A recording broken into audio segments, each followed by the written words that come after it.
ఒక సాధకుడు, ఒక సేవకుడు. సేవ అన్న మాటకు అర్థం ఏమిటంటే ఏదో కాసేపు ఆయనకి ధూపం వేయడము, ఆయనకి దీపం చూపించడము అని కాదు దాని అర్థం. ఎప్పుడైనా శ్రీకాంతు భజించు సేవకులకు, భజించు అన్న మాటకు అర్థం మనస్సుతో ఒక సంగమును పొంది ఉండడం. భజించడం అంటే ఆయన్ని పొగుడుతూ ఉండడం, స్మరిస్తూ ఉండడం. ఏది చేస్తున్నా కూడా భగవంతుడే స్మరణలోకి వస్తాడు. ఏది చేస్తున్నా భగవంతుడు స్మరణలోకి వస్తే రెండు ప్రయోజనములు సిద్ధిస్తాయి. ఒకటి, మీరు ధర్మమును విడిచిపెట్టలేరు. రెండు, అధర్మమును ఆచరించలేరు. కారణం, శంకరాచార్యులు వారు సౌందర్యలహరి చేస్తూ ఒక శ్లోకం చెప్తారు. అందులో అంటారు, మనిషి అనేక మాటలు మాట్లాడుతూ ఉంటాడు. ఈ మాట మాట్లాడడానికి అసలు 84 లక్షల జీవరాశులలో మాట్లాడే అదృష్టం పొందడానికి కంఠంలో స్వరపీఠిక మనిషికి పెట్టినవాడెవరు? భగవంతుడు పెట్టాడు. పెట్టినప్పుడు నేను ఏదైనా మాట మాట్లాడే ముందు నాకు భగవంతుడు ఈ స్వరపేటిక పెట్టి మాట్లాడే అవకాశం ఇచ్చాడు. ఎప్పుడో అప్పుడు ఈ శరీరం పతనం అయిపోతుంది. ఇవాళో రేపో 10 ఏళ్ల తర్వాతో 20 ఏళ్ల తర్వాతో శరీరం పడిపోకుండా ఉండదు.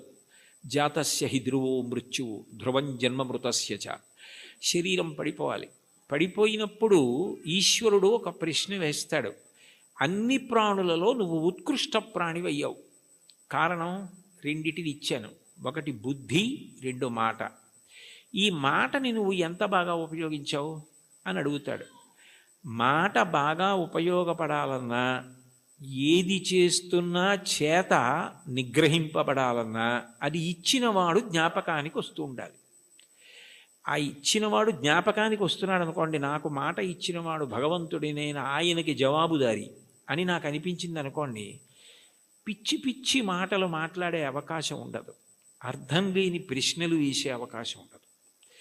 ఏదైనా మాట మాట్లాడేటప్పుడు మాట మాట్లాడడం ఎంత జాగ్రత్తగా మాట్లాడాలి, ఎంత సామాజిక ప్రయోజనము కొరకు మాట్లాడాలి. మాట అగ్నిహోత్రంతో వర్ణిస్తుంది వేదం. అగ్ని దాహకత్వం కాల్చేస్తుంది ఏ వస్తువునైనా. మాట అజ్ఞానాన్ని కాల్చేస్తుంది, తెలియనితనాన్ని కాల్చేసేది మాట. ఒకరి దగ్గర మనం తెలియనిది విన్నామనుకోండి, తెలియనితనం పోతోంది. అందుకని మాట అన్నది అంత గొప్పది. మీరు మాట్లాడేటప్పుడు ఇది నాకు భగవంతుడు ఇచ్చాడు, సక్రమంగా వినియోగించుకోవాలి అని మాట్లాడారనుకోండి, అది పూజ. ఎందుకంటే ఈశ్వరుడికి కట్టుబడి మాట్లాడుతున్నారు.